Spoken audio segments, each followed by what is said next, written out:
बहुपद का एक प्रश्न है जिसे हम लोग सॉल्व करते हैं। इसमें दिया हुआ है if one of the zeros of the quadratic polynomial of the form X square plus A X plus B is the negative of the other, then मतलब दिया हुआ है कि एक द्विघात बहुपद है जिसका एक शून्यक जो है दूसरे का नेगेटिव है यानी ऋणात्मक है। ठीक है, एक शून्यक दूसरे का ऋणात्मक है।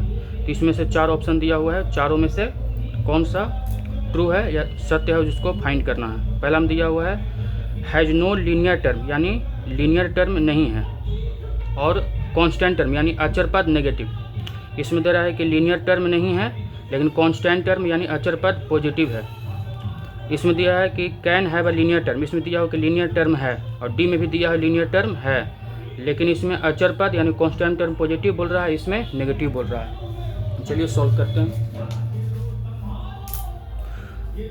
मान लेते हैं कोई एक बहुपद है पी ऑफ एक्स, क्या दिया हुआ है x square plus A X plus B.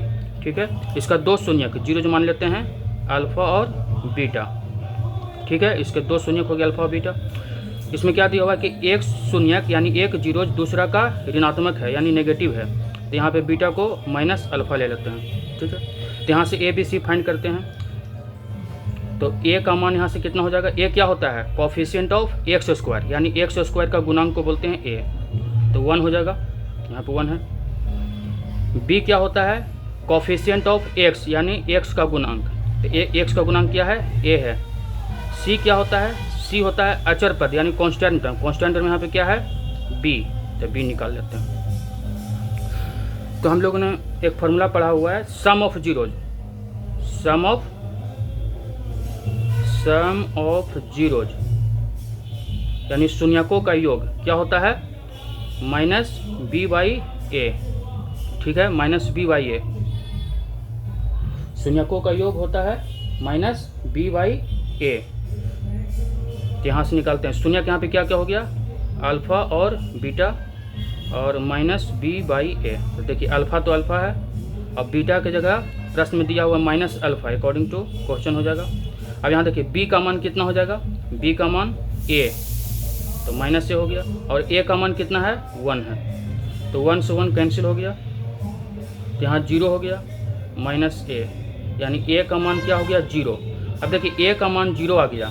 ठीक है, ए का मान 0 कहने का मतलब क्या है, अगर एक्स स्क्वायर ए एक्स प्लस बी, ये पी ऑफ एक्स आपका दिया हुआ है, यहाँ पे अगर 0 पुट कर ए का मान 0 आ जाता है तो क्या हो जाता है लीनियर पद आपका 0 हो जाएगा, यानी लीनियर पद यानी लीनियर टर्म होगा ही नहीं। तो इससे क्या निष्कर्ष निकला कि नो लीनियर टर्म। इससे क्या निष्कर्ष निकला, ए इक्वल टू 0 का मतलब क्या हो गया नो लीनियर टर्म यानी रैखिक पद नहीं होगा।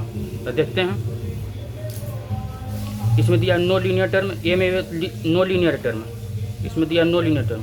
सी और डी में देखिए क्या लिखा हुआ है can have a linear term, तो ये दोनों ऑप्शन तो आपका कट गया सी और डी। ठीक है, ये तो अब चलिए इसके इसी में एक और क्या होता है product of zeros, product of zeros यानी शून्यकों का गुणनफल।